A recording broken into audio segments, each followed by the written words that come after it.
The last train. The clock on the wall ticked louder than it should have in the empty station. Claire adjusted her scarf against the bitter chill, her eyes flickering between the glowing schedule board and the tracks. The last train of the night was late, unusual for a line that prided itself on precision. As the wind picked up, a strange hum filled the air. The sound wasn't mechanical, more like a low, haunting melody. She turned to see a faint glow in the distance. The train approached, not sleek and modern as she expected, but an old steam engine, its brass and wood gleaming under the flickering station lights.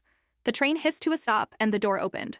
The conductor, a tall man with a handlebar mustache and a uniform that looked decades out of date, tipped his hat. "Boarding for last destinations," he said, his voice deep and otherworldly. Claire hesitated. "Is this going to the city?" she asked, but the conductor only smiled and gestured inside. Against her better judgment, she stepped on board. The carriage was eerily quiet, filled with passengers dressed in vintage attire. They stared ahead, unblinking. The door slammed shut and the train lurched forward. Claire grabbed a seat, her pulse racing.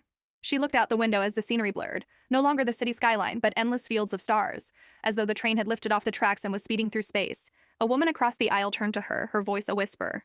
"You shouldn't have boarded. This train doesn't..."